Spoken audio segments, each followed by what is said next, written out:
Vamos orar. Senhor nosso Deus e Pai, nós entregamos esse tempo mais uma vez debaixo das tuas santas mãos. Pedimos ao Senhor que na tua infinita misericórdia e graça venha se revelar a nós. Compartilha conosco a tua mente, a tua vontade, o teu propósito. Nós te rogamos aqui, Senhor, que o teu Espírito Santo possa aquietar a nossa mente na tua presença.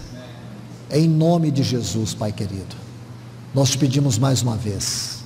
Amém.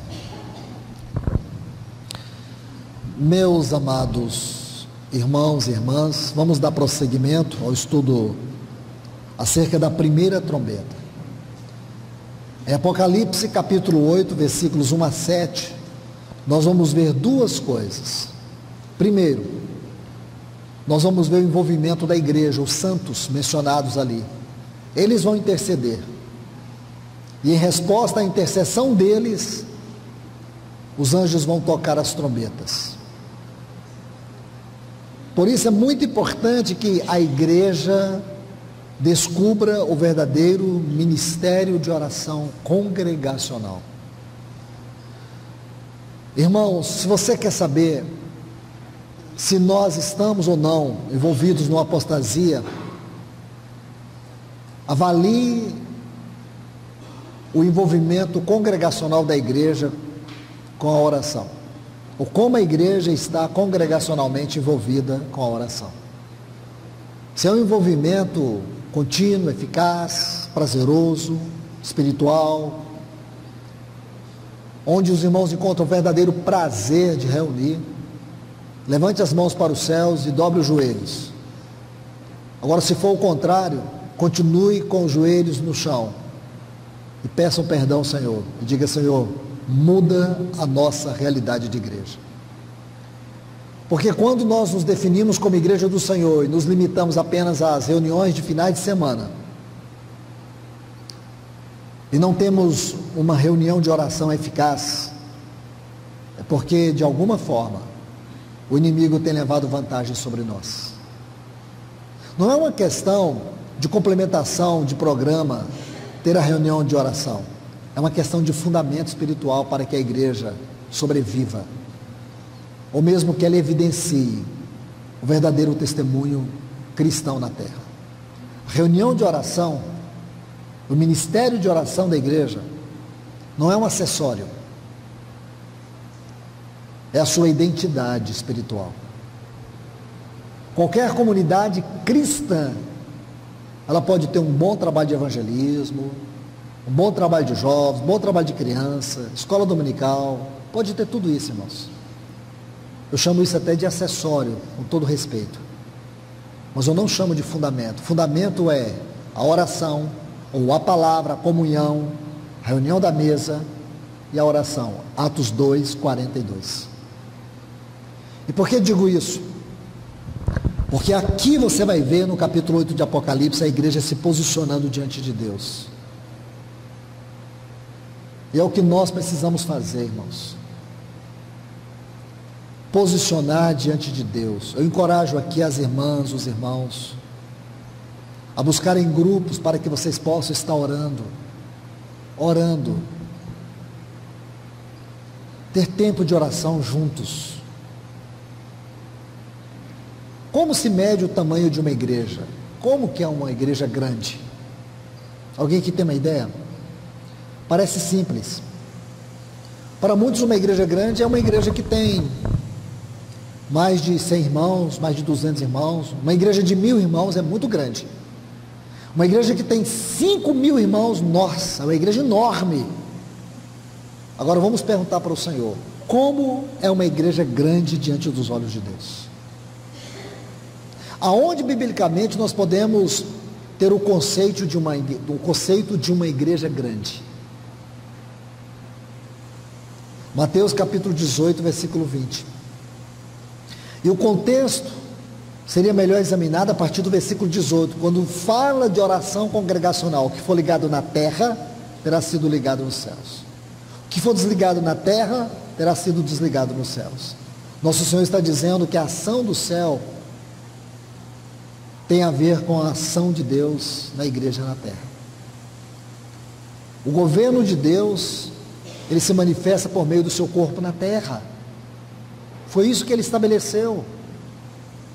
Mas quando você chega no versículo 20, Jesus diz assim: onde estiver 2 ou 3, eu te pergunto, uma comunidade com 2 irmãos e 3 irmãos é uma comunidade numericamente grande? Não é. A gente vai dizer muito pequena, mas pergunta para Deus: Senhor, uma comunidade de 2 irmãos e de 3 irmãos é grande? Ele vai dizer: o que estabelece a grandeza da igreja não é o número de pessoas, é a minha presença no meio deles. Onde estiver 2 ou 3 reunidos em meu nome, ali eu estarei presente. Isto é uma igreja grande. Uma igreja, ela é medida não é pela quantidade de pessoas, é se uma única pessoa está nela, Cristo. É se a presença de Cristo está nela. Então isso muda o nosso conceito, como também define o nosso conceito acerca do tamanho de uma igreja. A medida de uma igreja é determinada pela presença de Cristo nela. Não importa quantas pessoas se reúnem, importa se Cristo está no meio daqueles que se reúnem.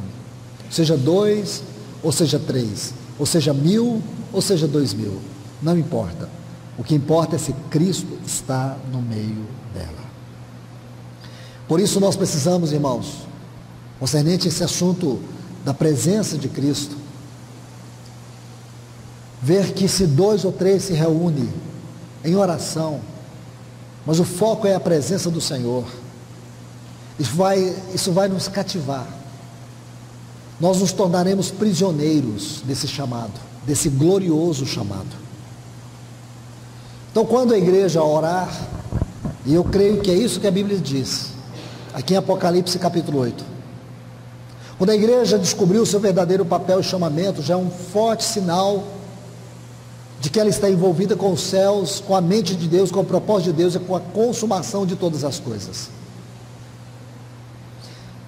O que eu digo aqui pela palavra de Deus é que o juízo de Deus, ele virá quando a igreja se posicionar no seu chamamento.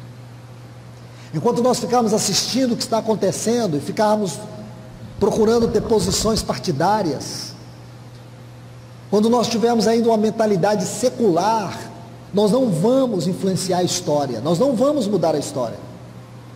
Nós precisamos nos libertar de uma mentalidade secular e sermos possuídos por uma mentalidade celestial. Então aqui nós temos os textos que definem ou falam da primeira trombeta, chuva de granizo na terra. Esses textos eles vão ser melhor compreendidos, esta trombeta vai ser melhor compreendida com Êxodo capítulo 9. Lembre-se de um princípio que eu disse para vocês. Para nós estudarmos Apocalipse, temos que conhecer toda a Bíblia. Para interpretar uma profecia do livro de Apocalipse, nós precisamos de outros textos que interpretem para nós. Apocalipse capítulo 9.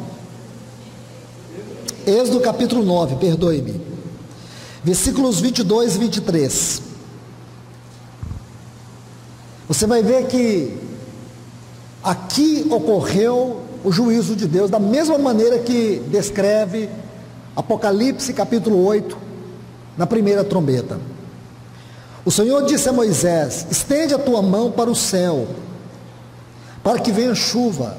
Seria como aquela descrição da oração, da intercessão, do incensário subindo na presença de Deus. Para que venha chuva de granizo sobre toda a terra do Egito, sobre todos os homens, sobre os animais, sobre toda a erva, no campo, na terra do Egito. Moisés estendeu sua vara para o céu, e o Senhor fez chover, e caiu chuva de granizo, e fogo corria pela terra. E o Senhor fez chover granizo sobre toda a terra do Egito. Houve, pois, chuva de granizo e fogo, muito grave, como nunca houve em toda a terra do Egito, desde que foi habitada. E a chuva de granizo feriu toda a terra do Egito, tudo que estava no campo, tanto homens como animais. Dessa maneira, o granizo feriu toda a erva do campo e quebrou todas as árvores do Egito. Somente na terra de Gozém, onde estavam os filhos de Israel, não choveu chuva de granizo. Deixa-me colocar mais um texto adicional aqui. Salmo 91, versículo 7. Cairão ao teu lado 1.000 e 10.000 à tua direita, mas tu não serás atingido. Então você vê, irmãos, que coisa linda nós temos aqui. Vamos colocar em forma de princípio: não podemos interpretar Apocalipse sem que haja uma exposição doutrinária. O que quer dizer uma exposição doutrinária? Você precisa de textos para interpretar o texto. Se por um lado o livro de Apocalipse é um livro auto-interpretativo, auto-explicativo, para que nós tenhamos uma concepção doutrinária, é necessário você fazer uma exposição mais ampla. A primeira trombeta fala de chuva de granizo. E o que é que nós encontramos aqui? Nós encontramos subsídios textuais que mostram para nós algo que aconteceu no Egito. Em qual contexto? Um contexto muito parecido com o que vai acontecer aqui nessa terra. O povo de Israel, Deus estava tirando eles do Egito. O Egito, tipologicamente falando, representa o mundo. O povo de Deus estava ali, e chegou a hora de Deus julgar o Egito e libertar o seu povo. O que descreve as 7 trombetas? Que Deus vai julgar este mundo e Ele vai arrebatar a igreja, Ele vai tirar a igreja daqui. Não é o mesmo cenário? Nós temos a história e temos a profecia. E isso aqui torna a verdade da palavra de Deus muito linda. É que nós temos a história. Eu pergunto para vocês: aconteceu, irmãos, o juízo de Deus aqui nessa terra com chuva de granizo? Então nós podemos dizer: aconteceu. E a Bíblia diz que acontecerá, que antes da vinda do Senhor, haverá um dia do Senhor, aquele tempo profético, que inclui as 7 trombetas, em que Deus julgará este mundo, e a primeira trombeta é chuva de granizo. Já aconteceu aqui na terra, nós temos provas, está aqui. Então nós temos certeza que vai acontecer. Deus vai derramar uma chuva de granizo nessa terra como nunca. Já tivemos aí algumas pequenas coisas, mas nunca como esta que virá em forma de juízo. Se você ler o jornal da semana, os jornais da semana, você vai ver que lá nos Estados Unidos, lá em Maiorca, na Espanha, essas cidades foram devastadas por chuvas torrenciais. Devastadas, essa semana, é só você pegar o Google hoje aí, e você vai ver. Mas foram pontuais. A cidade de Maiorca foi totalmente devastada. Ontem estava chegando um furacão nos Estados Unidos, eu ainda não vi os jornais, mas eles estavam esperando devastações. São coisas pontuais. Aqui a Bíblia está falando de algo que vai ter uma esfera global, que vai mexer com a estrutura emocional das pessoas de todo mundo. Alguém aqui acordou incomodado com o que ocorreu lá em Maiorca, na Espanha? Ninguém, a gente nem se lembra. Tomamos nosso café, verificamos as mensagens do nosso smartphone, conversamos, mas aquelas pessoas estão apavoradas. Bairros inteiros foram devastados, os carros foram todos empilhados, lojas e empresas foram invadidas por águas. Mas nós aqui, a gente nem comenta, a gente lê a história e nem sente na pele. Só que no dia que acontecer essa chuva de granizo, ninguém terá outro assunto a não ser esse. Agora você viu aqui, irmãos, o que aqui diz a palavra? Lá na terra de Gozém, é onde estava o povo de Israel, nenhum granizo caiu sobre o povo de Deus, porque a mão do Senhor estava lá guardando eles. Aí você vê o Salmo 91, 1.000 cairão ao teu lado, 10.000 à tua direita, mas tu não serás atingido. Meus irmãos, uma vez eu fui no Chile, e os irmãos me levaram numa região, onde houve um grande tsunami. Então tem uma irmã, que ela mora com a neta dela, Então o tsunami veio e varreu toda aquela região, matou muitas pessoas, destruiu muitas casas. A casa daquela irmã era uma casa de madeira. O tsunami, quando chegou na casa daquela irmã, e a irmã muito idosa, e a neta dela não conseguiu sair com ela, e também não quis sair e deixar a avó para trás. Olha que coisa interessante, irmãos. Eu posso contar 1, 2, mas vocês podem contar outros, de provas consistentes do guardar do Senhor. Sabe o que aconteceu com a casa daquela irmã? A tsunami veio e levantou a casa dela de madeira. E quando a tsunami ia, a casa dela ia como um barco por cima. Quando a tsunami perdeu força, a casa dela sentou, e ela com a neta ali dentro. Como foi possível isso, irmãos? Como foi possível isso? Nós temos provas de que o Senhor é aquele que nos guarda, é aquele que nos livra. Lembra em Marcos capítulo 4, quando Jesus disse assim para os discípulos: passemos para o outro lado. Aí em Marcos capítulo 4 diz que o nosso Senhor foi e dormiu na popa do barco. Quando o Senhor estava dormindo, veio uma grande tempestade, e o barco estava a ponto de virar, e os discípulos entraram em pavor.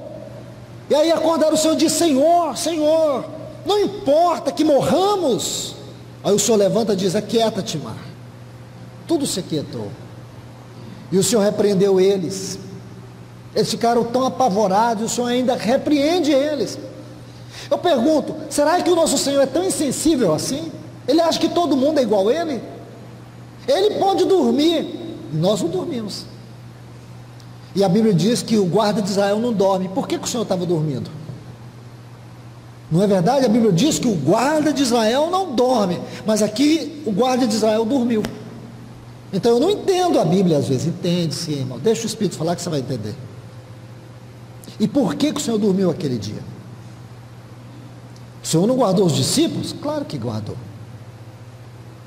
Ele disse que Ele iria passar o fogo conosco. Quando passares pelo fogo, chama alguma te queimará, eu estou contigo. Ele livrou Sadraque, Mesaque e Abednego da fornalha de fogo? Não livrou, ele entrou na fornalha com eles. Então muitas vezes na luta, você está esmagado, está sofrendo, está sentindo abandonado. Não se sinta abandonado, Ele está passando a luta com você. Confia no Senhor, não tire os olhos dele.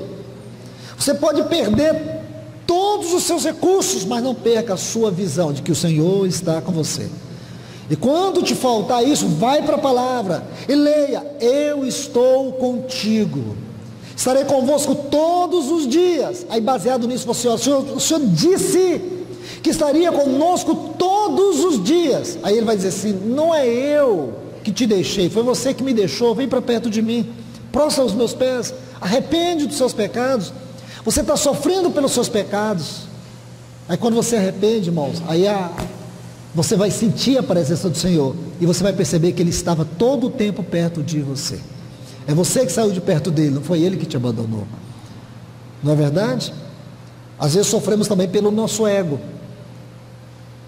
E quando você sofre por causa do ego, o Senhor quer levar você ao quebrantamento. Então, por favor, entenda isso. Por que o Senhor dormiu no barco? Aí Ele ainda repreende os discípulos.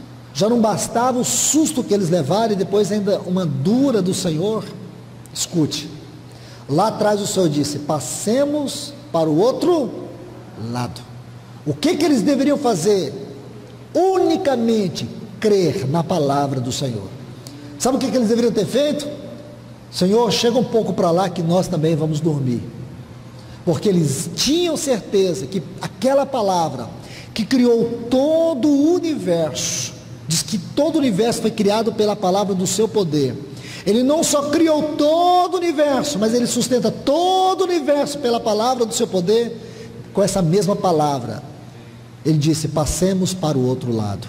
Então eles iam chegar de uma forma ou de outra, com chuva ou sem chuva, com tempestade ou sem tempestade, eles iriam chegar. É isso que o Senhor está dizendo para nós: vai haver juízo, mas vocês estarão guardados, porque eu estou convosco todos os dias. Vai cair pedras do lado da sua casa, não temas, não vai cair nenhuma na sua casa, tu não serás atingido. Você vê, irmãos, outra coisa que você nota aqui em Êxodo 9, Moisés que estendeu a mão, o cajado. A igreja precisa entender a autoridade de Deus sobre ela, nela, por meio dela. A igreja tem que compreender que existe nela um poder que ela tem que experimentar, chama o poder da vida.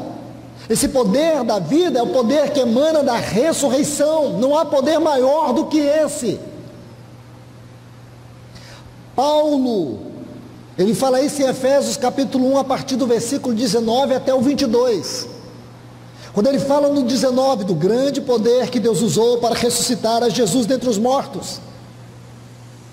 Depois ele diz que esse poder o exaltou, o colocou acima de todos os céus, principados, potestades, dominadores, nomes, que se possa referir não só neste século, mas no vindouro, e para encabeçar todas as coisas, o deu à igreja, a qual é o seu corpo.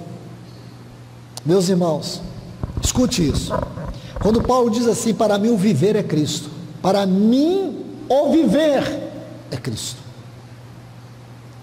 Não sou eu quem vivo, Cristo vive em mim. Tudo isso é o poder da ressurreição, é o poder da vida, não é o nosso poder.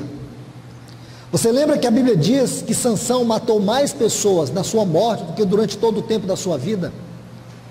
Espiritualmente falando, significa quando a cruz nos vence, quando a nossa força natural é vencida. Em 2 Coríntios 12, o Senhor falou para Paulo: Paulo, o meu poder se aperfeiçoa na fraqueza. Quando você é vencido pelo Senhor, a vida dele está dentro de você. Essa vida é o maior poder que existe. O que é que nós precisamos, irmãos? É que a vida do Senhor nos inunde, nos encha, da unção. Quando você estuda Mateus capítulo 25, parábola das 10 virgens, vamos focar nas virgens nécias. Qual era o problema das virgens nécias? Suas lamparinas não tinham azeite. Espiritualmente, o que é que isso significa? Unção. Unção.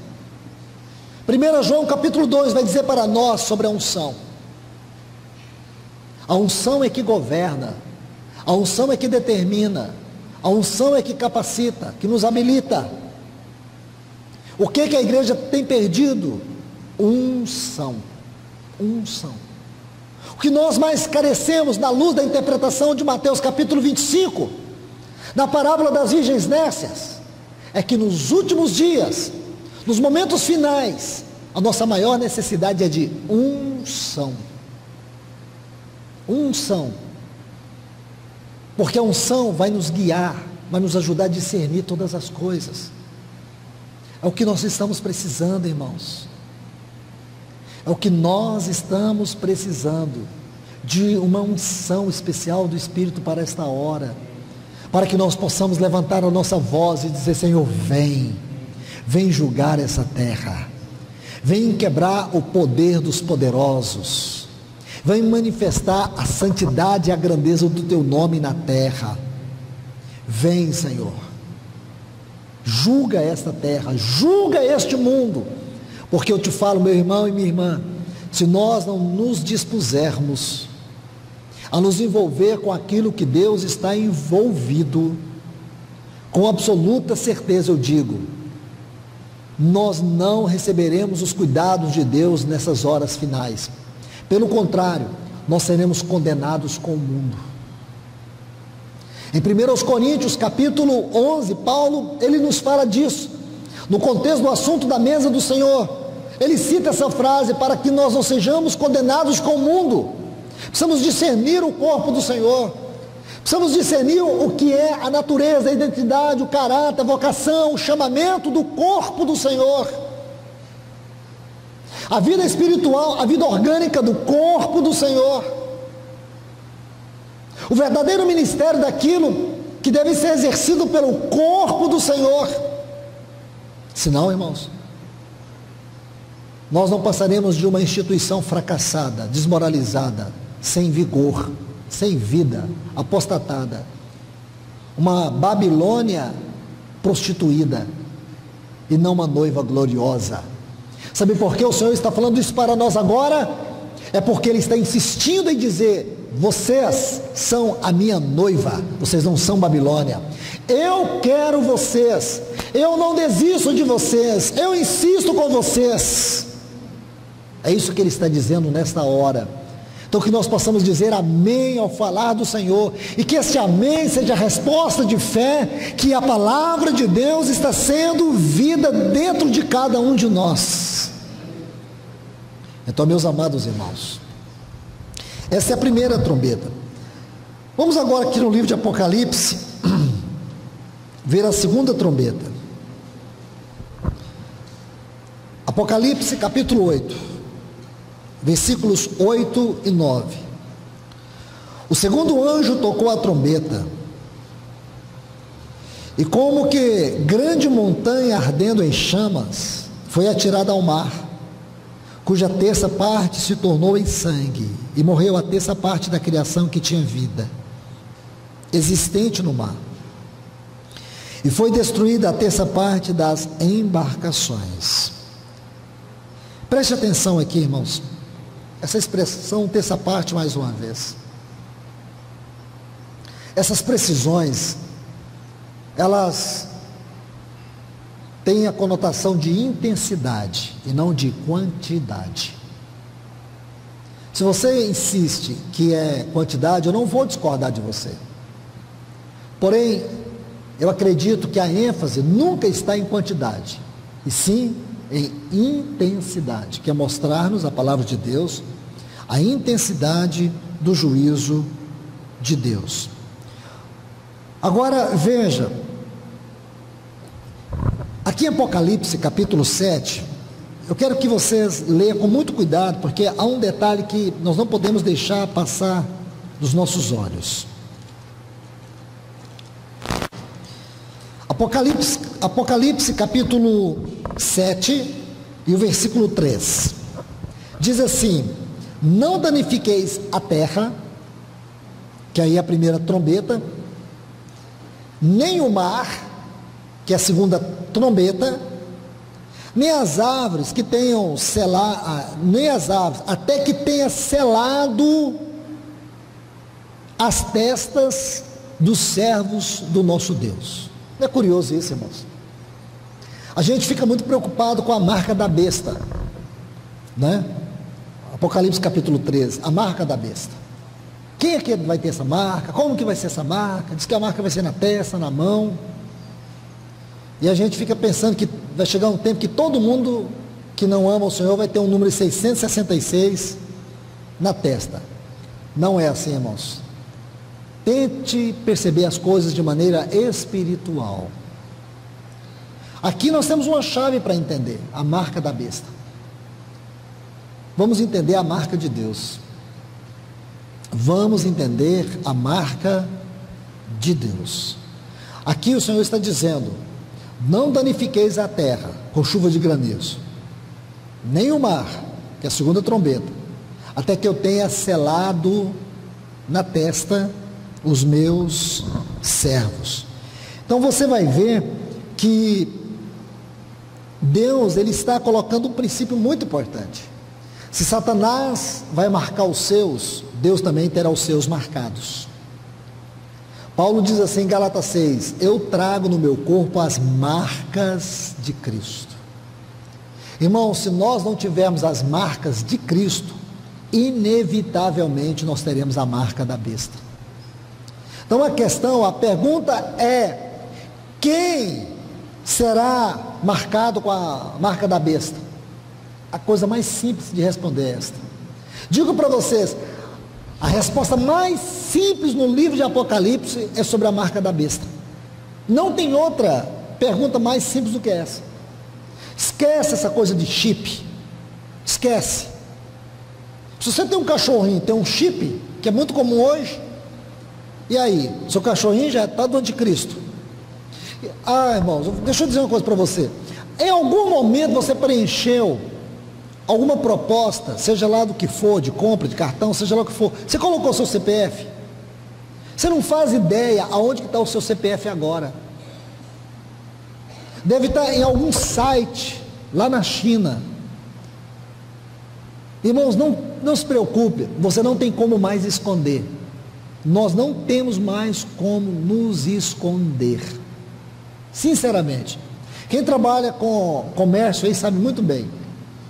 Nós não temos mais como se esconder. Você paga imposto de renda? Com certeza sim. Ou declara? Com certeza sim. Você não tem como se esconder.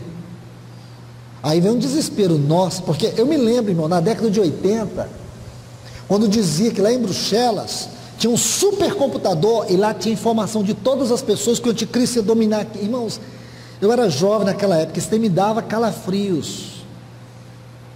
Então a gente foi passando da década de 80 para 90, a gente tinha um medo dessa coisa da marca da besta. Quando falava assim, chip, colocar chip, aí você ficava louco. A palavra chip era sinônimo de anticristo.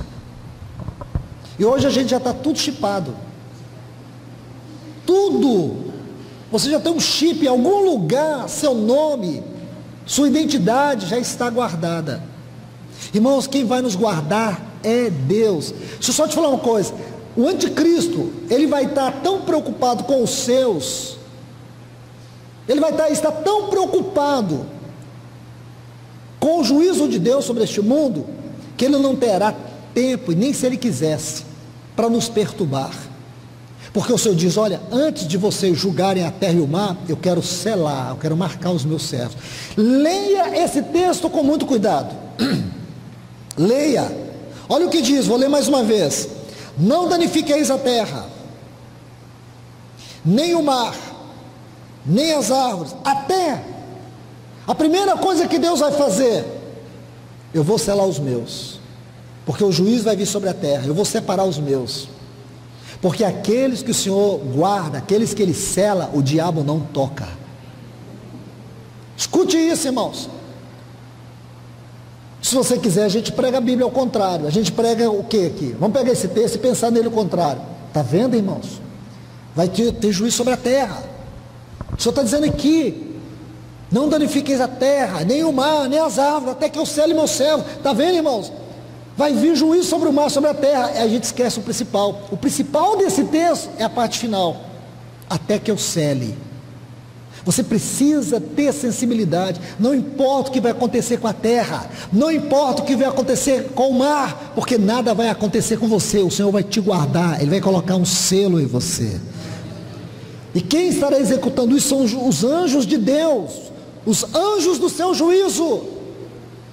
Então não se preocupe, aonde que os santos estarão? Olha Apocalipse capítulo 8, eles estarão intercedendo, e a sua oração é como essência do incenso, uma fumaça de perfume suave na presença de Deus.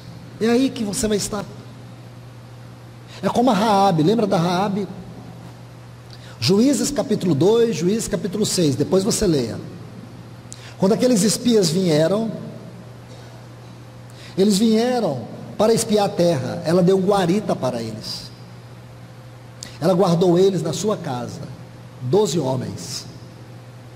Depois, quando eles vieram, sabe onde ela morava? Ela morava no muro da cidade de Jericó, porque o muro era muito largo, haviam casas em cima do muro. Sabe o que aconteceu, irmãos?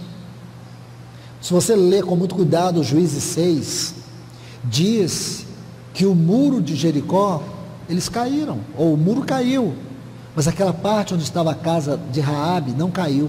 Ela colocou uma fitinha vermelha de escarlate na janela, só aquela fitinha, que representa o sangue do Cordeiro, guardou a casa dela.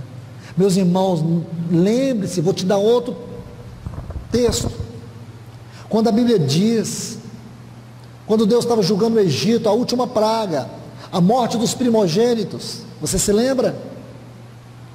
Deus disse para o povo de Israel, na terra de Gozém, para ele sacrificar um cordeiro de 1 ano sem mácula, e pegar o sangue dele e aspergir na porta, para que eu veja. Eles fecharam a porta, O sangue ficou de fora. Quem viu o sangue? Deus viu o sangue. O povo não viu o sangue. O povo estava comendo do cordeiro. O que é isso, irmãos? A participação nossa na vida de Cristo, na sua morte, porque a sua morte é a nossa vida. Mas Deus vê, como diz Paulo a Timóteo, este é o selo do Senhor, o Senhor conhece aqueles que lhe pertencem. Então sabe o que aconteceu ali? À meia-noite veio o anjo, matou todos os primogênitos da terra do Egito, mas não matou os primogênitos que estavam guardados debaixo do sangue. O sangue de Cristo Jesus, ele tem 3 aspectos da nossa vida. Primeiro, o aspecto objetivo. Há 2000 anos atrás, aquele sangue foi derramado e tratou para sempre e eternamente com os nossos pecados. Hoje, esse sangue tem um aspecto, é o sangue da purificação. Quando eu e você pecamos e falhamos, nós temos confiança que é este sangue que tanto nos purifica, como também nos dá livre acesso à presença de Deus. Em terceiro lugar, esse sangue também é um selo, é uma proteção, é um selo de pertencimento. Nós fomos comprados pelo sangue de Cristo Jesus. Indica que nós somos propriedades dele. É isto que o sangue aspergido nos umbrais da porta do livro de Êxodo nos ensina. Então você não fique preocupado, não fique desesperado, não se preocupe com seus filhinhos, não se preocupe com a sua casa, porque o Senhor já se preocupou com ela. Ele já colocou um sangue que está lá na sua vida, e esse sangue, como diz a Epístola aos Hebreus, ele fala diante de Deus. É o sangue da justiça, é o sangue da purificação, é o sangue da proteção, é o sangue do acesso a Deus. Tremendo e poderoso é o sangue de Jesus. Capítulo 9 da Epístola aos Hebreus foi escrito doutrinariamente para falar do sangue. Você quer entender o sangue de Cristo? Leia Hebreus capítulo 9. Não há outro capítulo na Bíblia que exponha a grandeza, a altura, a largura, o comprimento e a profundidade do sangue de Cristo Jesus, como o capítulo 9 da Epístola aos Hebreus. É isso que eu quero te dizer. Não se desespere, pelo amor de Deus, irmãos, não se desespere. Aqui você vai ver algumas questões interessantes. Voltemos para Apocalipse capítulo 8. Vejamos novamente a leitura dos textos. O segundo anjo tocou a trombeta, versículo 8. Algo como, essa expressão como, ela indica na gramática que João tenta aproximar a realidade daquilo que ele viu. Aí diz assim, uma grande montanha, como uma grande montanha. Aqui a palavra no texto original é um meteorito de tamanhos, de proporções extraordinárias. E ele penetra na atmosfera terrestre. Aí ele vem descendo como fogo incandescente. Está vendo aí? E ao se precipitar no mar, foi atirado ao mar. O que aconteceu, irmãos? O que é lógico que aconteça? Uma grande tsunami, uma tremenda tsunami, que vai varrer muitas cidades. Nós vimos agora na Indonésia, no passado também, tsunamis. Porém agora fala de uma maior, como nunca houve. Possivelmente todas as cidades beira-mar vão sofrer o grande impacto dessa terrível e devastadora tsunami. Um meteorito incandescente. Quando ele entrar na atmosfera, a camada protetora, ele vai ficar incandescente, ele vai descer e vai cair no mar. Vai produzir uma terrível tsunami. Deixe-me colocar um texto aqui de Jeremias, só para emoldurar esses textos aqui da segunda trombeta. Jeremias capítulo 51, versículo 25. Jeremias capítulo 51, versículo 25 diz assim: Eis que eu sou contra ti, ó monte, que destróis, diz o Senhor, que destróis toda a terra.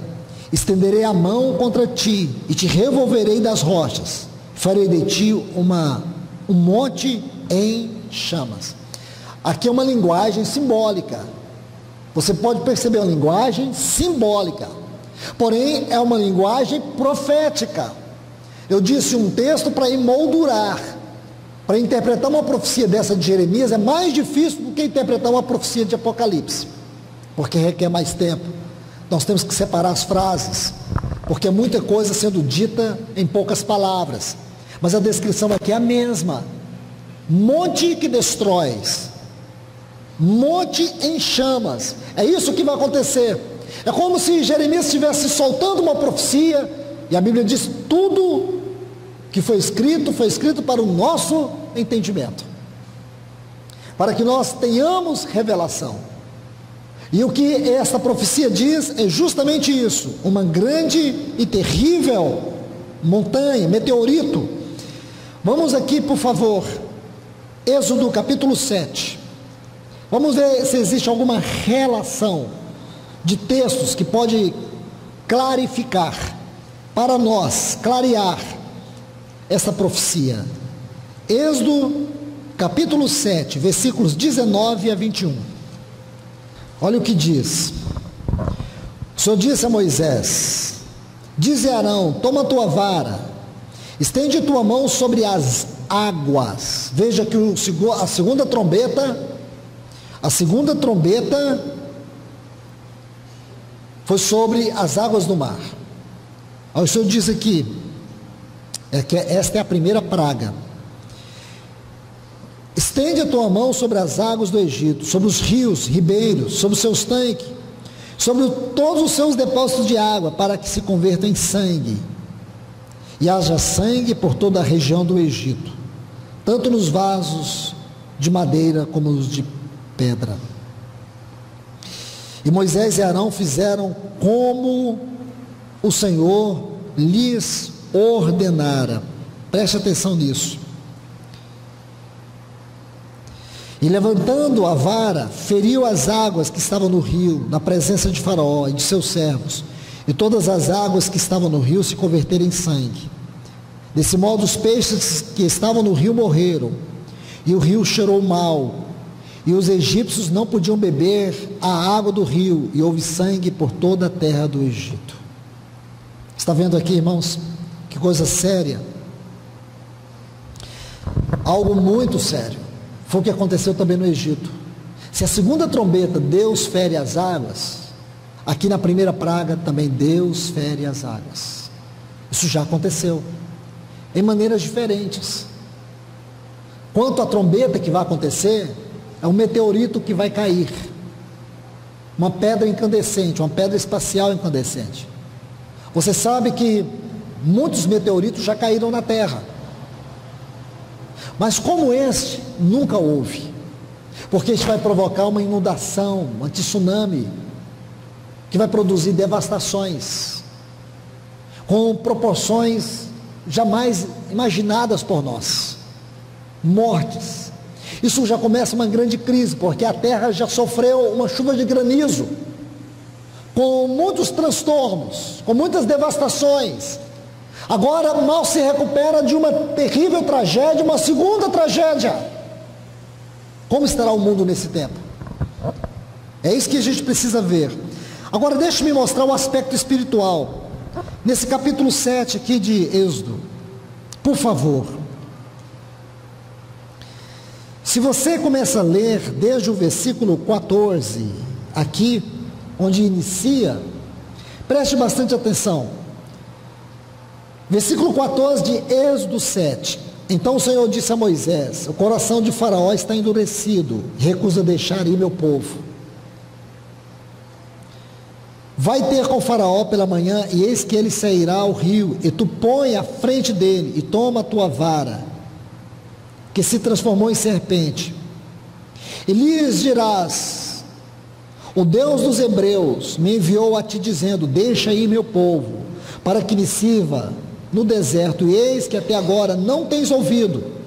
Assim diz o Senhor: nisso conhecerás que eu sou o Senhor, e eis que com esta vara que tenho em minha mão ferirei a água que está no rio, e ela se converterá em sangue. Meus irmãos e irmãs, você vê aqui a autoridade de Moisés. Vamos analisar o cerne do problema. Qual era o grande problema aqui? O que pesava diante de Deus? O que pesava diante de Deus é que Faraó não deixava o povo de Deus partir. Espiritualmente nós podemos interpretar da seguinte maneira: existe um poder maligno das trevas que não deixa o povo de Deus, que tem aprisionado o povo de Deus. Nós podemos hoje enumerar este poder de várias formas diferentes. O poder do mundo virtual, o poder do mundo como sistema, como o povo de Deus está encarcerado por várias formas de sistemas malignos neste mundo. E aqui nós encontramos a explicação porque Deus vai trazer juízo. Deus vai trazer juízo para quebrar toda forma de poder que aprisiona o povo de Deus. A necessidade do juízo é para que todas as forças malignas liberte o povo de Deus. Significa que quando Deus tiver tocando a trombeta, Ele também estará libertando o seu povo. Você consegue ver isso? Esta é a grandeza da interpretação. É que nós podemos pegar textos que vão explicar para nós o que está acontecendo em Apocalipse.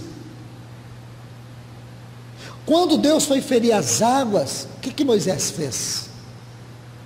Ele enfrentou aquela potestade.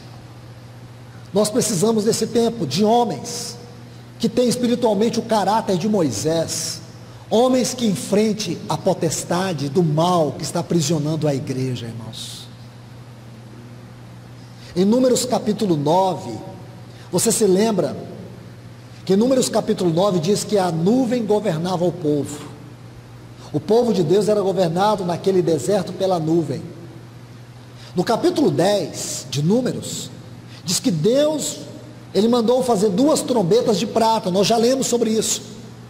E aqueles trombeteiros, eles tocavam a trombeta, as trombetas. Eles ficavam olhando o tempo todo para a nuvem. Quando eles percebiam a nuvem se movendo, o que eles faziam? Tocavam a trombeta, ou as trombetas. É esses homens que Deus está chamando nesta hora. Homens que estejam olhando para os movimentos celestiais, para poder tocar a trombeta, para que a palavra de Deus como trombeta possa soar no ouvido da igreja, e ela se desperte, ela se liberte. Meus irmãos, como o povo de Deus está encarcerado nesse tempo, como o povo de Deus está sendo esmagado pelas angústias deste mundo, como o povo de Deus está encarcerado pela ansiedade, pela depressão, como o povo de Deus está perdendo o padrão celestial, está sendo conformado por um padrão mundano. Eu vou citar 3 textos que provam isso. E a necessidade de que nós, como trombeteiros, nos posicionemos diante dessa esfera de trevas, de iniquidade, para poder enfrentá-la, para que o povo de Deus tenha mais liberdade em servir a Deus. Nós estamos vivendo uma geração de cristãos doentes, irmãos, emocionalmente doentes. Nunca o povo de Deus esteve tão emocionalmente doente como estão agora. Nunca. A quantidade de irmãos em Cristo que suas emoções são controladas por remédio é altíssima, irmãos. Cristãos deprimidos, cristãos que se suicidam. Na nossa região lá de Goiás, em Minas, que são regiões próximas, tem surgido tanta coisa, irmãos. Jovens que eu conheci face a face, tirando a vida. Os pais servindo o Senhor, jovens que participavam de conferências, amavam o Senhor. Que tragédia, irmãos. E a gente fica sem palavra. A gente não sabe o que dizer para os pais. Que vergonha, que opróbrio. E nós, em uma euforia que não condiz com o gozo espiritual, a nossa guerra é séria, irmãos. Nós lutamos entre o céu e o inferno, vida e morte, verdade e mentira, luz e trevas. É isso, irmãos. Nós ficamos justamente aqui entre essas duas esferas, o que é de Deus e o que é do diabo. Por isso Paulo diz que nenhum soldado que milita a causa do Senhor deve se envolver com os negócios dessa vida. A nossa guerra é seríssima. A quantidade de jovens que estão se desviando para se tornarem homossexuais no meio dos cristãos é altíssimo. Eu tenho recebido ligações de pais em desespero. Luiz, eu criei minha filha dos caminhos do Senhor. Hoje minha filha decidiu, chegou para nós e disse que vai embora de casa porque vai viver com outra mulher. Isso é esmagador, irmãos. Quando é que nós vamos acordar e chegar à conclusão que nós estamos vivendo um dos piores momentos da história da humanidade? Por outro lado, irmãos, um momento de extraordinária expectativa, porque as trevas estão cobrindo a terra, destruindo os nossos filhos, destruindo os nossos relacionamentos, destruindo as nossas emoções. Eu vou citar 3 textos. Provérbios 4, 23. Sobre tudo que se deve guardar, guarde o vosso coração, porque dele procede as fontes da vida. Segundo texto, Romanos 12, 2. E não vos conformeis com este século. A palavra aqui é mundo, a palavra aqui é cosmos, a palavra aqui é sistema. Não vos conformeis com esse sistema, mas transformai-vos pela renovação da vossa mente, para que experimenteis a boa, perfeita e agradável vontade de Deus. Outro texto, Filipenses 4:8.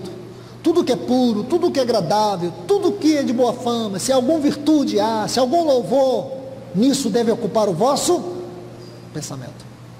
Estudos da neurociência dizem que 95% da população do mundo não cuida da sua mente. A gente cuida do corpo.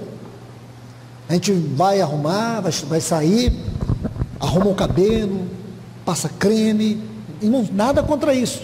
Isso não é pecado, não estou dizendo que isso é pecado. Eu estou dizendo é que nós preocupamos ir para a academia todo dia, malha tudo, mas nós temos uma mente tóxica, doente, uma mente cansada, uma mente ansiosa. Aí você lê a palavra de Deus, tudo isso que eu estou falando para vocês, esse tipo de mente não consegue captar, porque o inimigo, ele vem possuindo o nosso corpo através da nossa mente. Os maiores cárceres são na nossa mente, as maiores batalhas são na nossa mente. A Bíblia diz que é daí, porque a palavra coração na literatura judaica cristã fala da mente, vontade, emoções e consciência. É assim que os judeus na literatura antiga definiam coração, a sede dos nossos afetos. É um sinônimo de mente. A neurociência diz que nós temos 2 tipos de memória: a memória de uso contínuo e a memória existencial. A memória de uso contínuo ocupa a maior parte da nossa mente, o nosso córtex frontal. E existe também a memória existencial. E essa memória, ela funciona em forma de janelas. A neurociência ensina isso hoje. Nós temos uma janela onde ocupa as nossas informações intelectuais, de conhecimento. A quantidade de telefones, de informações que você tem guardado está aí nessa memória chamada neutra. Uma outra memória, outra parte da memória, outra janela que a neurociência define é a light, de onde vem a palavra luz, onde estão tudo que você teve em termos de prazer, de alegria, que marcou a sua vida, está ali. Mas nós temos também uma outra janela chamada light, ou killer, assassino, onde estão nossos traumas, nossas angústias. Tudo que fez uma cicatriz emocional está aí. E é aqui que eu quero tocar.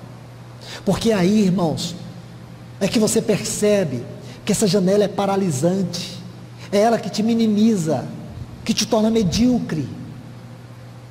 Essas janelas, elas têm gatilhos que operam por meio dos nossos sentidos.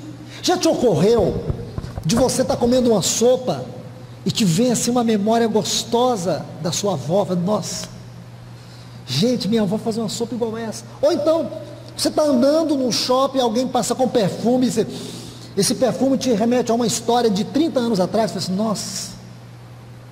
Ou você ouviu uma música e você lembrar de um momento. Não é curioso, irmãos? O que você vê, o que você sente. Tudo isso, irmãos, são gatilhos. Assim também, irmãos, a parte killer da nossa memória, chamada assassina pela neurociência, é tão importante, porque grande parte das pessoas são controladas aí. Eu estava vendo na minha cidade, aconteceu um crime lá em Goiânia esses dias, antes de ontem. Um senhor de 70 anos, um avô, um homem de bem, saiu de casa de manhã. O pai, no outro carro, saiu para levar um filho para a escola e dali para o trabalho. Os dois tiveram uma desavença no trânsito, uma bobeira, coisa medíocre. Um entrou na frente do outro, os dois pararam, começaram a discutir. O do outro carro pegou uma chave e foi para o lado dele. Quando foi, ele pega a caminhonete e arranca em cima desse homem.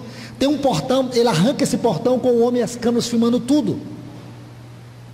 No final, o delegado diz assim: os dois estão errados. Os dois são pais de família.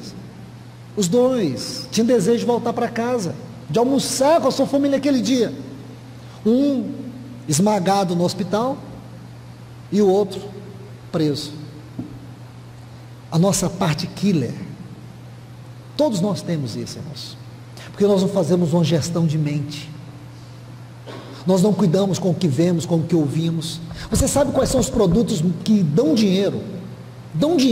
Se a pessoa quiser ir rica do dia para a noite, é só mexer com esses dois produtos, é o que mais vende no mundo. Sabe o que? Sexo e violência, são os produtos que mais vendem. E por quê? Porque as pessoas estão intoxicadas, as mentes são ácidas, tóxicas. Eu estou falando isso, você pode dizer, irmão, por que você está falando isso aqui?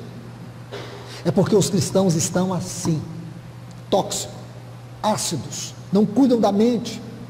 O que a neurociência está dizendo é o que a Bíblia já dizia há muito tempo. A neurociência está estudando isso. Eu estou estudando um assunto da neurociência que é incrível. São os neurocientistas ímpios, eles não são cristãos. Só que agora eles fizeram uma descoberta fantástica. Isso está revolucionando a psicologia. Eles disseram o seguinte, eles descobriram, depois de longos estudos, eles descobriram que Deus faz bem ao cérebro humano, independente de se você crê ou não em Deus. Independente. Deus faz bem ao cérebro, à mente. Então é curioso os estudos que eles fizeram um estudo com mais de 1000 pessoas.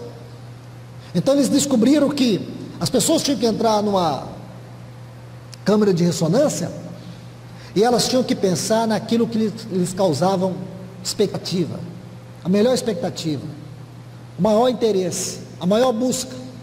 E depois que elas faziam o exame, tiravam elas relatavam o que mais, onde estava a expectativa delas, onde estava a esperança delas, onde estava o prazer delas. Eles descobriram que todas as pessoas que colocavam Deus, eles percebiam que no cérebro ocorriam explosões de emoções, uma coisa que é terapêutico, que cura, que liberta. Irmãos, a ciência, são homens ímpios dizendo tudo que é bom, tudo que é perfeito, tudo que é agradável, tudo que é de boa fama, nisto deve ocupar o seu pensamento. Não é curioso, irmãos? E por que nós precisamos agora cuidar da nossa mente? Porque o príncipe deste mundo está vindo aí. E se nós não tivermos uma mente renovada, Se nós não tivermos uma mente conformada com a palavra de Deus, nós seremos conformados com este mundo, e nós facilmente seremos suas presas, nós facilmente desviaremos do nosso chamado, nós facilmente perderemos a nossa fé, nós facilmente entraremos na depressão, na ansiedade, porque os dias que virão são dias em que as pessoas sofrerão muito mais de transtorno de ansiedade, e nós não temos que sofrer nenhum transtorno, porque a nossa vida está nas mãos de Deus, o nosso futuro está nas mãos de Deus, a nossa eternidade está nas mãos de Deus. Nós não precisamos temer o que o homem possa fazer, porque quem governa é aquele que está no trono, é o trono que governa, irmãos. Se você perde isso de vista, sua mente vai ser levada. E como isso destrói casamento, irmãos, como a falta de gestão, de cuidado da mente destrói relacionamentos, destrói, porque nós vamos passar a viver uma busca em torno do prazer, da satisfação. Você quer o seu cônjuge só para a sua satisfação, você quer seu casamento só para a sua satisfação, e um dia você percebe que isso acaba. Lembra, Jesus começa o ministério dele aonde? Num casamento. Não é curioso, irmãos? Num casamento. Então aqui ele está querendo dizer para nós: a minha obra começa na sua casa, o meu ministério começa na sua casa, a sua vida cristã começa na sua casa. É muito fácil chegar no culto e dizer para os irmãos: irmãos, eu amo todos vocês. Aos irmãos, nossa, irmão Luiz hoje dá uma palavra, diz que ama todos nós, mas tem 6 meses ou 1 ano, ou talvez ele nunca tenha dito isso para a esposa dele, que dorme do lado dele, que ele a ama. A gente perdoa todo mundo, mas a gente não perdoa o cônjuge. Você já percebeu que o seu casamento é a maior escola de transformação de caráter, ou então da exposição dele? Como disse um amigo meu, só depois que eu casei que eu descobri o demônio que eu sou, que ele viu que ele não tinha nenhuma virtude. Meus irmãos e irmãs, isso é tão importante, irmãos, fortalecer os nossos laços, fortalecer o nosso casamento, cuidar das nossas emoções para viver esta hora que nós estamos vivendo, viver esses dias que nós estamos vivendo. Se nós não soubermos viver esses dias, nós não resistiremos ao que Satanás está planejando fazer com este mundo. Como que nós podemos ser guardados? Como que nós podemos viver dias felizes em meio a toda esta convulsão e confusão que está aí? É a partir da nossa casa. Torne a sua casa uma realidade da igreja. Torne o seu casamento como aquela experiência mais profunda que você pode ter em termos de vida cristã. Se você não conseguir aí, você não vai conseguir em outro lugar, porque as nossas reuniões da igreja devem ser um resultado da nossa vida diária em todas as esferas. É muito fácil, irmão, eu chegar aqui e adorar. Os irmãos estão cantando, eu levanto a mão e estou cantando também. Deus não quer adoração, Deus quer adoradores. Ele procura adoradores, porque uma adoração sem adorador é profanação. Eu posso cantar: Senhor, eu te amo, Tu és tudo para mim, eu te consagro, eu te entrego. A gente canta tudo isso, mas não é verdade. Na minha vida não é verdade. O irmão A.W. Tozer dizia assim: os cristãos não mentem, só gostam de cantar nas reuniões da igreja. Não é sério, irmãos? Agora, o quanto é lindo, o quanto é santo, o quanto é puro, o quanto é profundo uma igreja quebrantada, cantando canções a Deus, porque Deus na verdade está recebendo a eles, mais do que o que eles falam. Deus não precisa do que nós falamos, irmãos. Deus não quer o que nós falamos, Deus quer o que nós somos. Veja a oração daquele publicano, daquele homem pecador. O fariseu dizia de si para si, agora ele não. Ele virou e disse: ó Deus, sê propício a mim. Sabe o que ele está dizendo? A palavra propício, se você estudar ali, é propiciatório. Se você lembra, o propiciatório era a tampa da arca, o lugar mais profundo do tabernáculo. Sabe o que ele está dizendo? Tira a tampa da arca, para que eu possa entrar para dentro da tua presença. Poucas palavras, profundidade. É diferente, irmão. Quando você chega na reunião, você chega, não é para fazer um culto, você chega sendo o culto. Nós não fazemos culto para Deus. Só tem sentido é quando nós mesmos somos o culto para Ele. Rogo-vos, pois, irmãos, pelas misericórdias de Deus, que apresenteis o vosso corpo. Como o quê? Sacrifício vivo, santo e agradável. O que é tudo isso? O culto com entendimento. E não vos conformeis com este mundo. A única forma de nós não entrarmos na forma do mundo é se nossa vida é um culto a Deus. Para quê?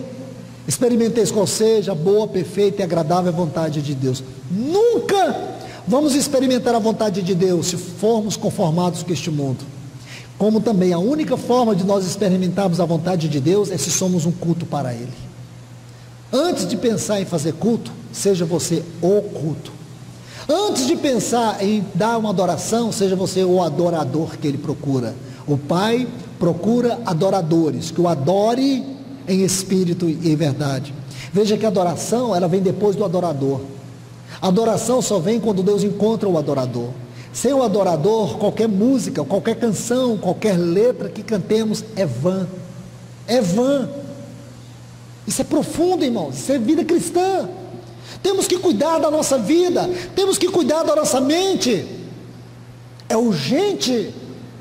Satanás está estabelecendo todos os fundamentos da plataforma do seu governo. E nós precisamos discernir o quanto da plataforma do governo de Satanás está dentro da nossa casa, está dentro da nossa vida.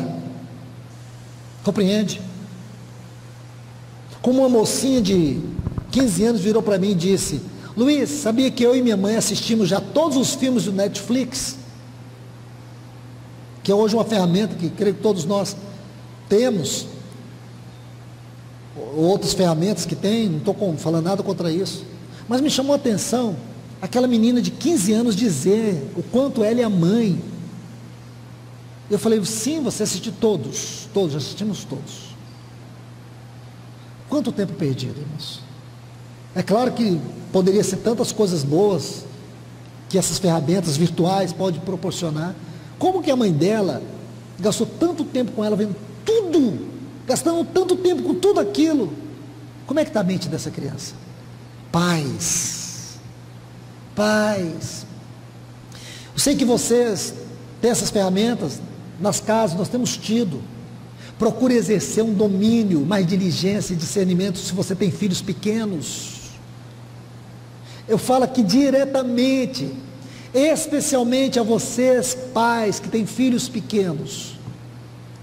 Vocês vão encontrar muitas coisas boas ali, sim, com certeza, mas cuidado com as coisas que são escancaradamente maléficas, que vão roubar a mente dos seus filhos. Jogos, cuidado em deixar seus filhos trancados dentro de casa, com o computador, com o smartphone, sem a sua vigilância.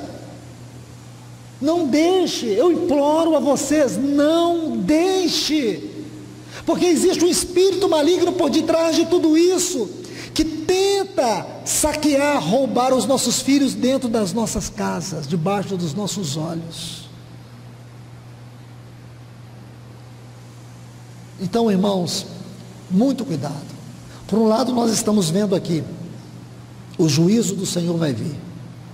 Por outro lado, nós estamos vendo a nossa responsabilidade, o cuidado que temos que ter com a nossa vida, o cuidado que temos que ter com a nossa casa, para que quando esse maligno chegar, nós tenhamos vidas fortes para fortalecer e ajudar um ao outro, para segurar na mão dos nossos irmãos e trazer para as nossas casas. Diz: não temas, vai cair 1000 ao nosso lado, à nossa direita, mas aqui o Senhor está nos guardando. Que Deus nos abençoe, irmãos. Se o Senhor permitir, logo mais vamos dar continuidade. Senhor, nós rogamos a Ti, no nome do Teu Filho Jesus, Ajuda-nos, ajuda-nos, Senhor. Senhor, nós cremos que a Tua palavra vai se cumprir. Passarão os céus e a terra, mas a Tua palavra não passará. Amém, Senhor, porque nós podemos olhar na história e saber que aquilo que o Senhor disse que vai acontecer, em outras situações já aconteceu. Em outros momentos o Senhor julgou o Egito para libertar o Teu povo. Da mesma forma o Senhor vai julgar este mundo para arrebatar a Tua igreja. Esta é a certeza que nós temos. Mas, Senhor, nós temos necessidade também que o Senhor visite-nos de maneira profunda aqui nesses dias. Especialmente os pais, os casais. Nos visite de maneira profunda, Senhor, para que nós tenhamos laços fortalecidos na comunhão do Teu Espírito. Para que nós sejamos uma igreja a partir das nossas casas, a partir da nossa vida.